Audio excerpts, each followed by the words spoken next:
Welcome to the Salty Spittoon. How tough are you? What? How tough am I? You want to know how tough I am? I made it through this bear market Yes, so? with positive gains from last year. Right this way. Sorry to keep you waiting.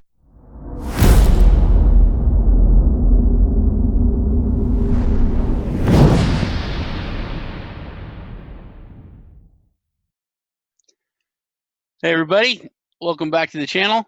Got a big treat today for the second time. We actually did this interview yesterday, so we're going to go over stuff we went over yesterday. We'll repeat it. We'll have to say that, like I said yesterday, because if not, it's going to get weird between me and Z. But we have Zee Zheng from SpaceChain, the CEO and co-founder of SpaceChain. Literally my most favorite project that there is.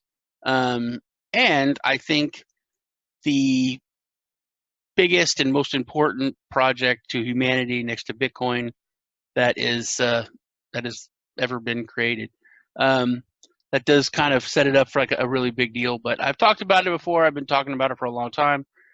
Talk about it with anybody that'll listen. So welcome, Z. Thanks for being here.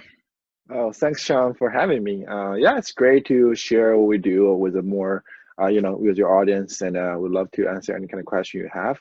And yeah, like Sean has been really, really important, like supporter of our community, and yeah, we wish your channel goes very well, and we can help anything we can. Thanks. Could you give everyone an overview of SpaceChain? There's a lot of aspects to it, but just as much as you can. Go ahead. Sure. So I would start with a little bit self-intro. So I'm Zee Zheng. I was born and raised in China, actually. Then I moved to Canada for study. Then I moved to United States to study. And then I moved to Silicon Valley and go back to China a little bit. Now we're based in Singapore. So yeah, I actually used to study psychology in like at Columbia University for master degree. And the interesting part is that I was so fascinated by all the technology and all the the space, blockchain, like VR, AI. I'm fascinated about that. But personally, I'm not technical. So I have been exploring so much. Then we actually, that's also one of the mission of SpaceChain, is that I want to have non-technical people actually involved with the this kind of community, including space, blockchain. Like you don't need to be like super technical to get into that. You can play your own role. Exactly. Yeah. So yeah, you can start your YouTube channel, like just spread the word. You can be a promoter, you can be a marketer, anything. Like, so I think that's something we are really, really keen on. So I started the SpaceChain about 2 years ago with my co-founder and CTO, Jeff Garzik. So for those who don't know Jeff, so Jeff was the third ever Bitcoin developer. So it was first, of course, is Satoshi Nakamoto. The second one, it will be Gavin Anderson. And he was third ever like contributor to the code. So I think so he actually personally like remotely worked with Satoshi for quite a bit of time in the very, very early days. So he does not know like who Satoshi is, but he gave me some of his guesses, which is quite interesting. So we can probably set up another video, just talk about that. That's a lot of things, a lot of interesting stories. I think Jeff is Satoshi. You have a master's degree in psychology. When it comes to, I mean, I wasn't going to go over this. We didn't go over it yesterday, but when it comes to people that say they're Satoshi, psychologically, none of them match up to what he should be like. You know what I mean? Like Craig Wright, loudmouth, all that. Probably not Satoshi. That's not like what how he seemed to be. You know what I mean? Yeah. But Jeff, he's working in the industry. He helps people. He's a philanthropist. He's quiet. He's subdued, but he's, you know what I mean? Psychologically, he matches a lot more of what I think Satoshi would be. One of the fun fact I learned, like after knowing Jeff, like better, is that I think something really, really incredible he did was he actually personally gave out more than 15,000 Bitcoin in the early days, just to promote the open source ecosystem. That's something really, really incredible. Yeah. I'm not think like Bitcoin wasn't worth that much, but just he was one of the mining code designer, and he was just helping that he really, really came on. He's saying, oh, okay, if Bitcoin ever gonna be successful, it's not about me holding all the Bitcoin in the world. It's about having more people use it. So he helped so many people to adopt it, to get involved in the community. And yeah, giving away 15,000 Bitcoin as a like probably it didn't sound much when it was like 1 cent, but now if you think about it, if probably wasn't him or like all those like early contributor, like this won't happen, right? So anyway, so yeah, like Jeff was also board of director of Linux Foundation. So he built very he's a very early like contributor for Linux system as well. He worked like 8 or 11 years on Linux in the early days, didn't he? Yes. So I think probably more than 11 years. I forgot the details, but he was there. Yeah, he's a board of director, so he actually played a very key role. So when he designed our SpaceChain OS, he's just so good at the whole architecture, and the way he explained it helps our engineering team like so much better on the like much higher level. I feel like he's leading our technical development, and also most important, he's like doing so much technical strategy. Is that he actually understand every piece of what's happening, what's the trendy, or what should be done like in the blockchain industry, and he's directing it. We founded SpaceChain. I was say we just got off topic. We talked yesterday. We went more by the book yesterday, but now it's kind of different. But yeah, what is SpaceChain? Go ahead. I think it's good to know like a little bit background about Jeff. So SpaceChain. So we are building a community-based space platform, and we wish to become the decentralized infrastructure to support the blockchain. So we actually are currently the only blockchain company ever send hardware to the space, and we are the first. I think we're also the first blockchain-enabled satellite payloads that's already orbiting. This is our second year. The first year we actually launched 2 satellite payloads to the space. Now we can generate multi-signature transaction via our satellite payloads. So we have a couple of launch plans like already in plan this year as well. We couldn't share the details because compliance issue with our launch service provider, but that's kind of the direction we're going. So we want to enable more blockchain like projects and be able to utilize the satellite platform we have designed to go into space, which will give them global coverage, non-terrestrial network, plus also very often will be like doesn't restrict to any like local jurisdiction, but it can actually really go global. And plus, I mean, like we're doing a lot, but like I feel like it's just a very long answer. But plus, we want to enable all the non-space people can easily access this platform. So that's the whole point of building SpaceChain, is that if you know how to build smart contract on Ethereum, on Quantum, even on like Bitcoin, so with our integration with our platform and hardware, you can easily like integrate your application on our platform instead of need to knowing everything about space. So our catchphrase being what you just said, you don't need to be a rocket scientist to understand, like to actually get into space. And with our platform, we hope to lower the barrier of entry and for anyone to actually build something up on our satellite payloads. Yeah, I think the simplicity of it is just so amazing. Like I told you, I talk to everyone about it, any meetup, anytime I'm interviewed, any show I go on. Whenever we talk about blockchain, and everyone's like, oh, a use case like this and like this. I was like, yeah, like SpaceChain. And everyone's like, what? It's like, oh, they're just doing this and this, and they're like, that's done. That's not like on paper. That's not an idea. It's like, no, they have, they've already launched. They have Spacecraft and in orbit, no big deal. But the simplicity of it, because you can break it down into real layman's terms.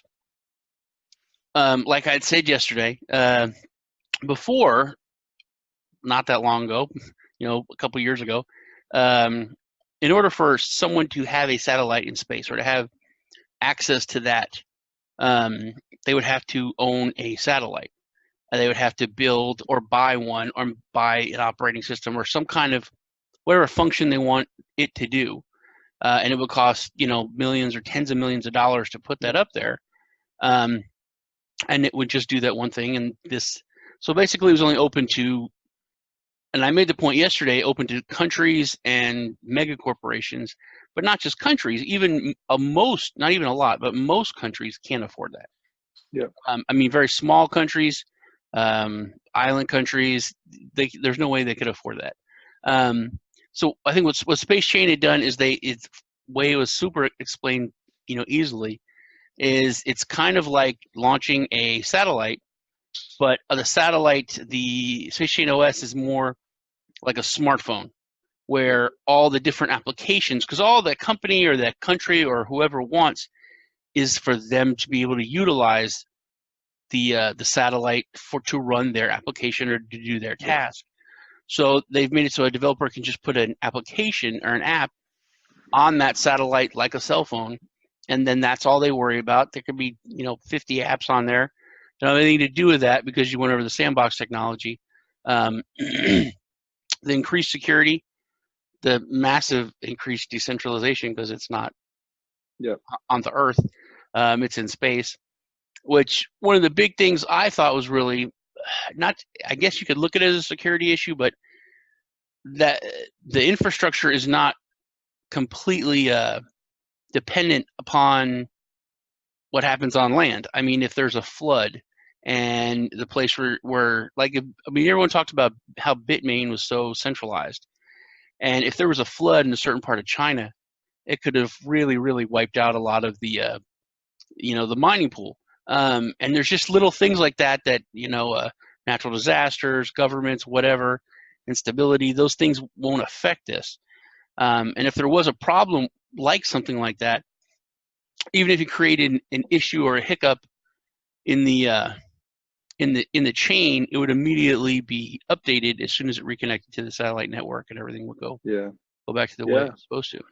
Yeah, that's a very, very important point that you just mentioned, because I don't know if I know about this. I think it was last October. There's this flood in Sichuan, like exactly the situation you mentioned. In Sichuan, it's like a deep somewhere in the mountain. Like there's like a not even a big flood, just like minor flood, but actually it crashed the whole like mining pool. At that day, Bitcoin, I think the computing power dropped like 10%. Just by this like small incident. So the interesting part of this is that of SpaceChain is that the space platform is actually physically enrichable. Like there's missiles you can shoot it down, but like let's just get that out of the question because that's very, very unlikely to happen. But like for the physical the touchability, is that even a word? Touchability is a very, very crucial part. Because now we have we're designing a wallet that is a space-based wallet. So basically, we will be able to provide multi-signature like a transaction, and also multi-signature custodian service to exchanges, to like a big corporations to help them to store their crypto. Because if you think about it, like anywhere you put in the word, it will end up become a piece of paper or something with your private keys on. And definitely will still be stored somewhere, like it's a centralized service. So there's like a definitely insecurity for it. And the extra layer we'll just put on is that the way we want to operate our like security service is that we don't want our wallet that we design interact with internet. The way we generate transaction does not go through internet. We only go through our private satellite network. So which is really, really important because most of the hacking you have heard is done through internet. I would say 98, 99% of the hacking. Yeah. So when we don't get into internet, it's like a cold wallet, but you can actually generate transaction for it. So that's another interesting part of utilizing the space to help with that. Another point you mentioned is also super, super important is that what actually blockchain open source technology brings part is that whatever we have built, other country can use it freely, and Haiti or any kind of like small country, island country, doesn't matter. As long as you can access internet, or access GitHub, you can utilize all the software we have built. And plus, we will try to lower the cost of hardware as well with all the efforts that our team and also the whole industry is doing. That's the point that I make to a lot of people. I always use Haiti as an example because they had some bad like it was hurricanes or something like that, and their their total infrastructure was just, thrown to hell. Whereas they could not. I mean, they're tiny, not even small. They're a tiny country. They're not a wealthy tiny country. You look at Dubai, that's a tiny country. They're not. They're very wealthy. But Haiti is a small, not wealthy country, and they would be able to afford the same kind of infrastructure and even like a communications app where they're able to text or to get information like that across in a disaster. That's a big deal. You know what I mean? With just minimal generator power, that kind of stuff. That's a huge asset and would save lives. But you mentioned security and custodians or custodianship and exchanges. That's a really big thing, and I think it's something I'd like you to go over. When it comes to the sandbox, aspect of the operating system, how everything is kind of separate, and it doesn't matter if somebody uploads a glitchy app or even a bad actor, some kind of a malicious app, it wouldn't affect the other applications on the chain. So in a sense, you could have an actual exchange in space where people, and then that would be a lot more less susceptible to any kind of hacking at all. Yeah. But the sandbox actually plays an extremely important role in our operating system. So the best way to understand it is to go through how actually phone becomes smartphone. Is that remember we have Motorola, Nokia phones, which is this chunky little device that you have 3 apps. You have Snake, you have Message, something like that. And so the manufacturer decide everything goes into the phone. But then we have Android, iOS, all the great open platform that allows third party to start get creative on that. So, but at the beginning, you also one app at the time, right? You can open an app, you can close it down, then you can open another one. Then now we have the very really interesting device on our hand that you can run through multiple applications. So the space and also satellite industries kind of go through that route as well. So at the very beginning, it's all think of the computer, how large that was, and then we have a laptop, and we have all the great technology. So think of it's exactly the same route. Is that at the beginning, satellites really big, only government and big corporation can afford it. Now we are getting much smaller. So we want to follow, not exactly follow, but really learn the lessons from how the smartphones, computer, and getting that experience into the space industry. Is that we want to utilize this kind of our blockchain sandbox technology to just open it up to third party to have their creativity to play a very important role in the development of the industry. And go back to what we talked about earlier, is that not only the third party space developers, it should be a smart contract developer, it could be a Ethereum developer, it should be any other, even a phone app developers to kind of contribute it. It's all about the talent we can bring, and to push that, we need to lower the barrier of entry, right? So so a little bit more about sandbox. So actually, satellite industry has been thinking of this for years. It's a really important a topic has been discussed in multiple conferences. It's called a software-defined satellites. So it used to be we use hardware to define satellites. Okay, you have camera, so you are remote sensing. You are taking picture, imagery, and everything. But now we want to make it more software-driven. And but software-driven has their own limitation. If you can only run one app, it means you have one functionality. So when sandbox comes in, then you can run multiple application without interfering each other. It creates a very good environment for the developers. Also, it brings security for the satellites. Because if I pay a lot of money to launch a satellite, I don't want any application just being loaded and disrupt the whole system, right?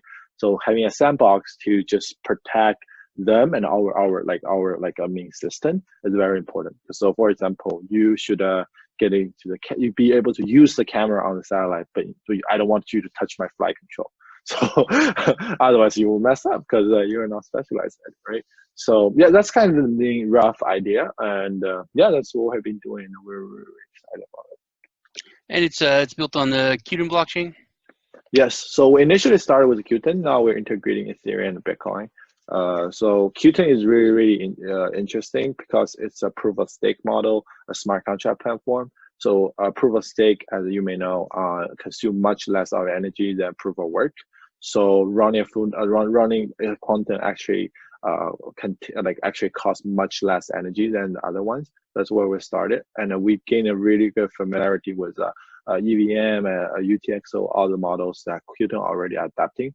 But now we're at a stage that we already flight test the initial system. Now we want to get into more like developer community. So that's why we are integrating Ethereum and Bitcoin, and also many more.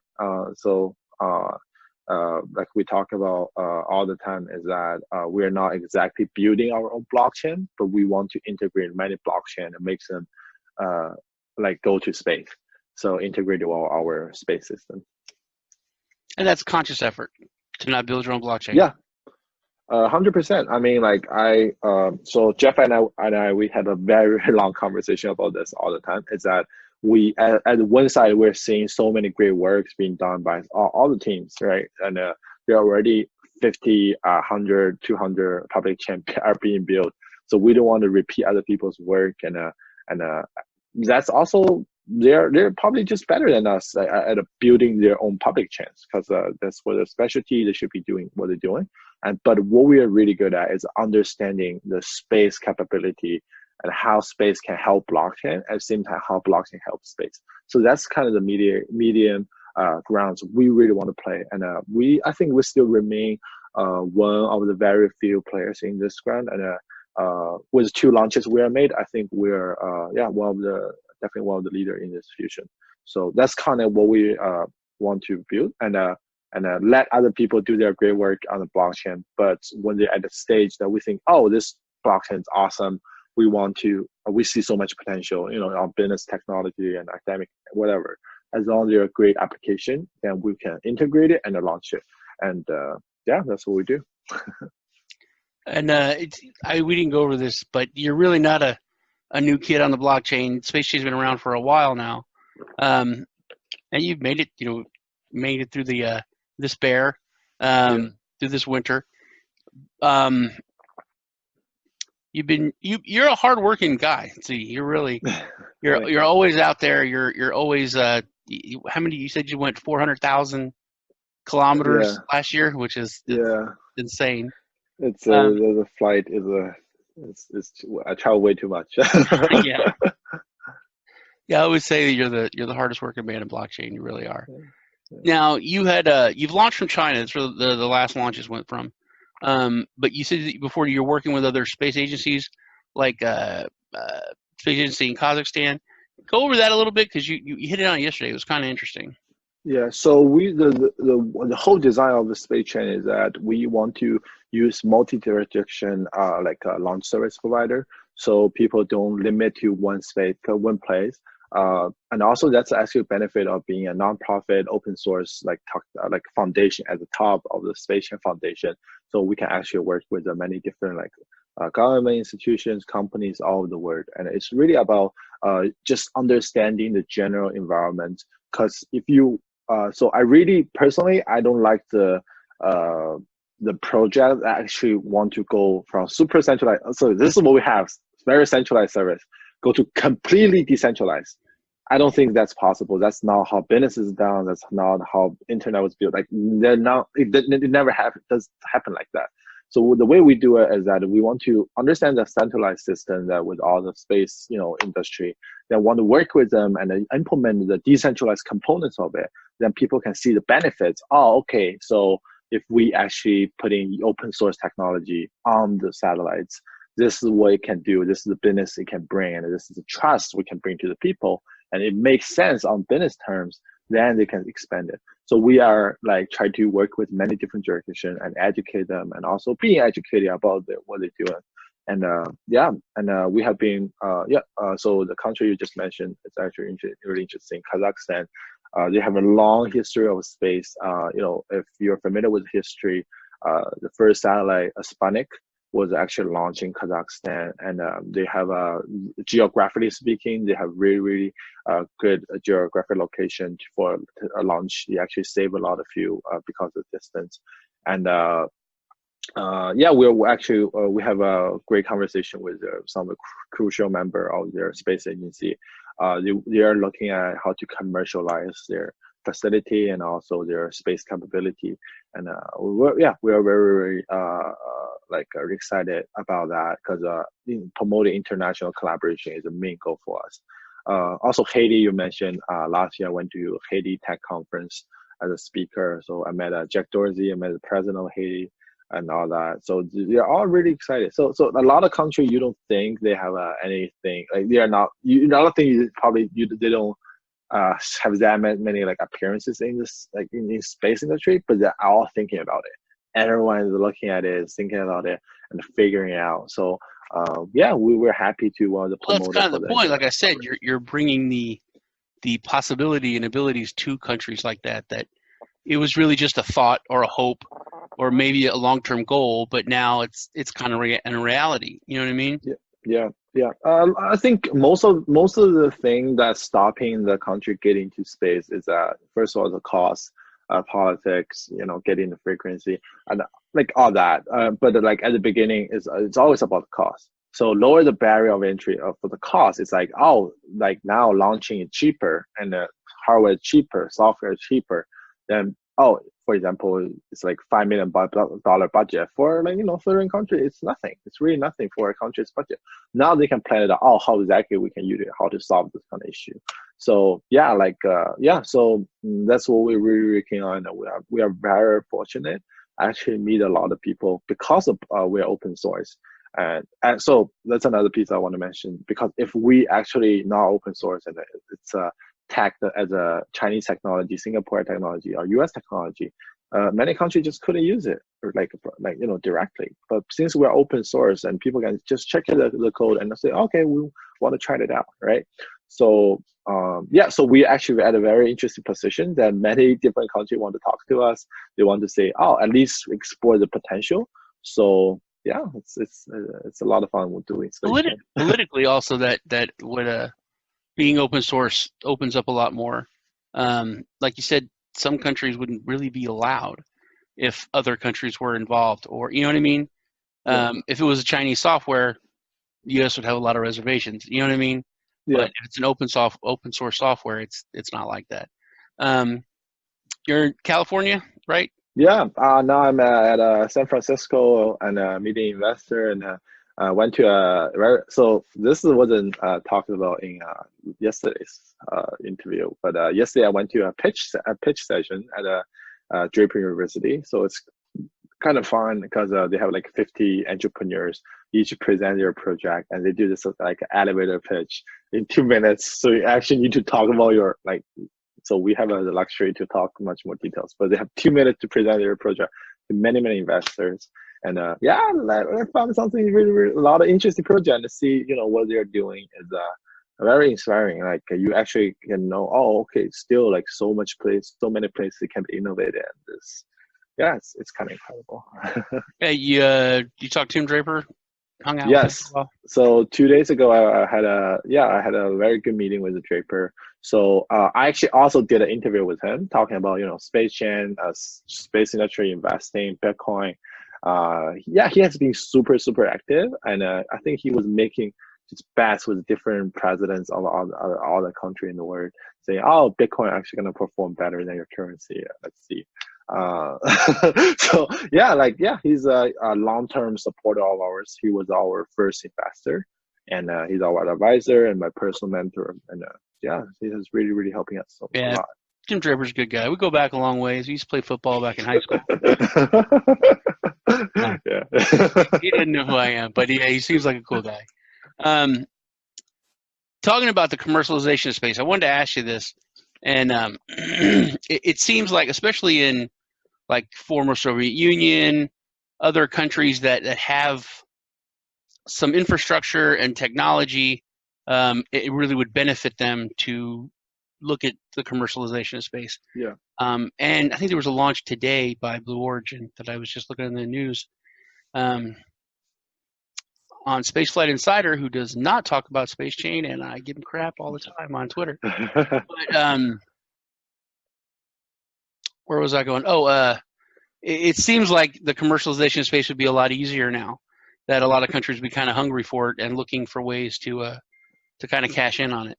Yeah, so it's I would say it's hard and also it's easy at the same time. So for a lot of countries, they already have some space capability. They're looking at it, but the something that really stopping it is where the money comes from, right? So if you look at like ride sharing or like AI or social media, all those companies has very same like a very good business model. Then it takes 3 year, 5 year, 10 years of development.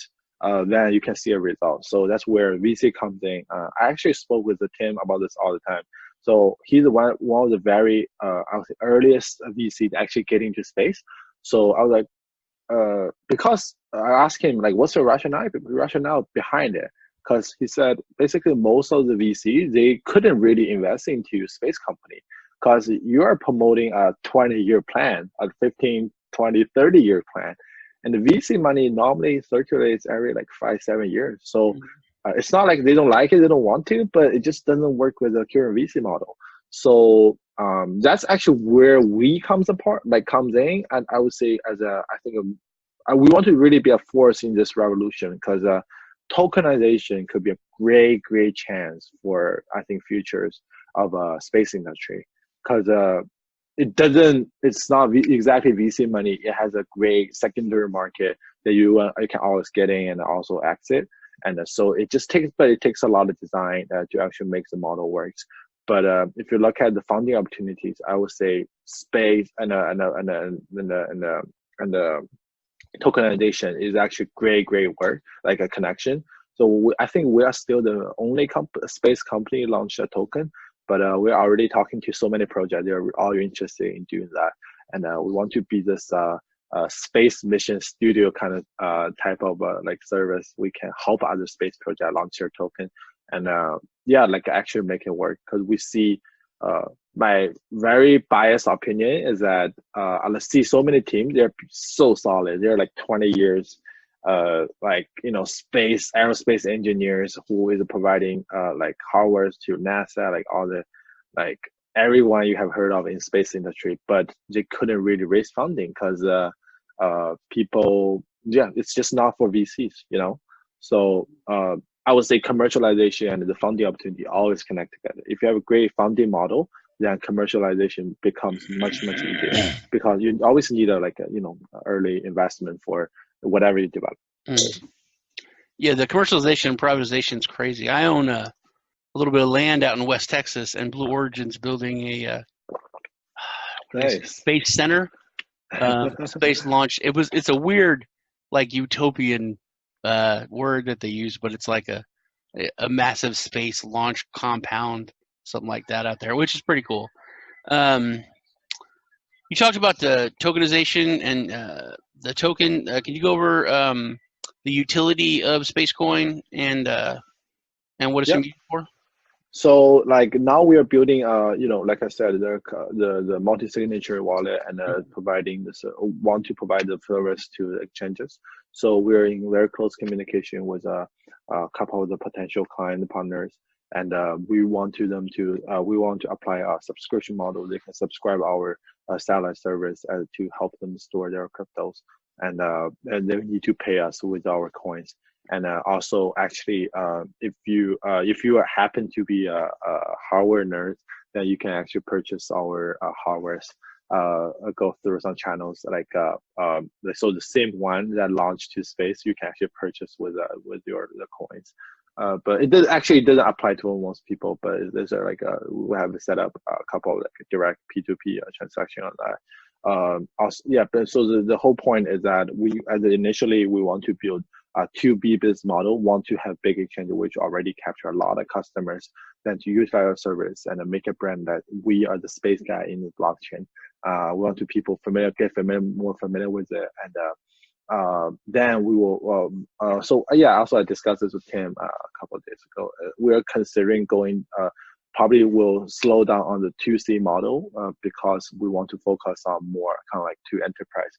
model at the very beginning. Then we will probably goes down to the like directly interface to the customers. But at this moment, yeah, we're talking to many partners already, and we hope to bring more utility to the space coin. We actually call it. I think now the official name is like SpaceChain. Just like if you look at a coin. It's SpaceChain coin. I know. Space coin is cooler, man. Yeah. Space coin is much cooler. It really is.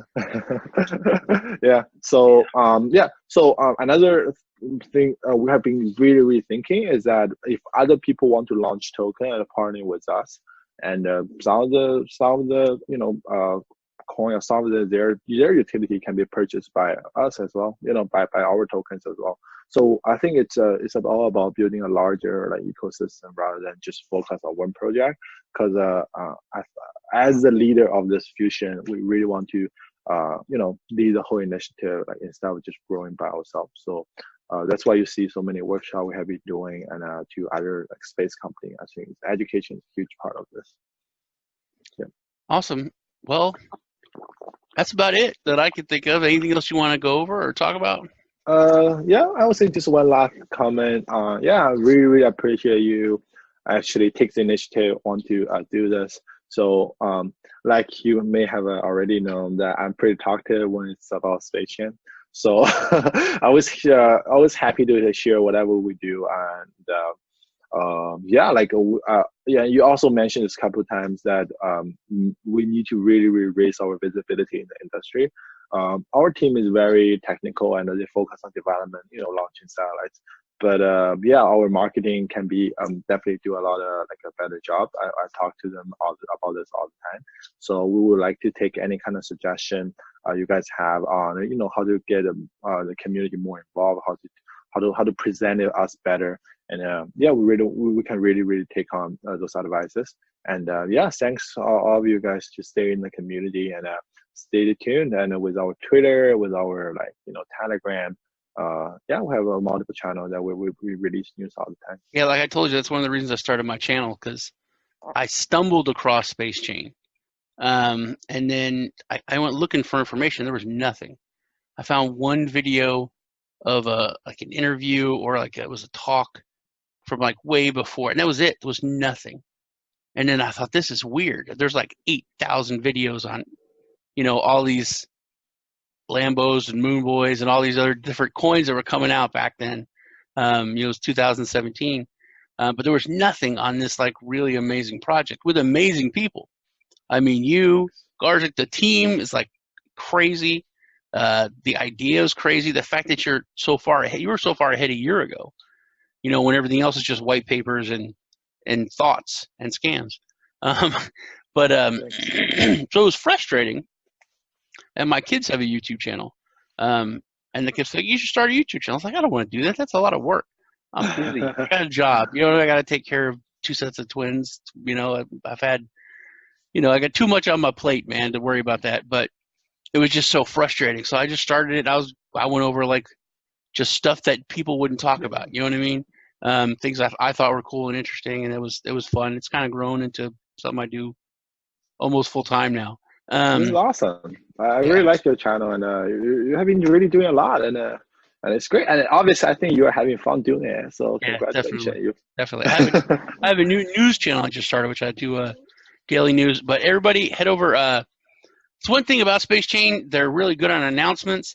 The community, they have a Telegram, Twitter. There's a we didn't go over that. There's a SpaceChain Foundation, which is a little different. They have their own Twitter. And then there's SpaceChain, which I'll let you go there before we go. The YouTube channel, and you have the SpaceChain announcement channel also on Twitter, which is really good. That keeps you updated. Make sure you hit all those. Could you go over the SpaceChain Foundation for me a little bit before we go? Yeah, of course. And I think that's a very important design in our international expansion. So SpaceChain Foundation is this at the top. It's a nonprofit, open source. It overlook the whole open source project, but at a different direction, U.S., Singapore, China. We recently opened up our UK office. So they have like an operation company that are directly working with the local partners. As you may know, the space industry is complicated and it's just a lot of compliance. So often we need to study about the local compliance and actually have the local company work with them directly. So in total, all the work actually contribute to the bigger foundation, and we actually, we were pretty transparent about everything in terms of announcements. Whatever we do, we'll let the community know as long we can say it, not restrained by our partners. But yeah, like just stay tuned on our Twitter. I think that's most like active accounts, and also Telegram. And our team is pretty responsive, and let us know. And you can always send my personal work email is ZeeZheng@SpaceChain.com. So happy to take any kind of advice, and I reply to most of the emails if it makes sense. Thank you. All right, that is awesome. Everybody, thanks for stopping by. Make sure you crush that like button. I forgot to say that first. Crush the like button. First time here, hit the subscribe button, the bell for notifications. You guys take care. Thanks again, Z, and we'll see you all in the next video. Thank you so much.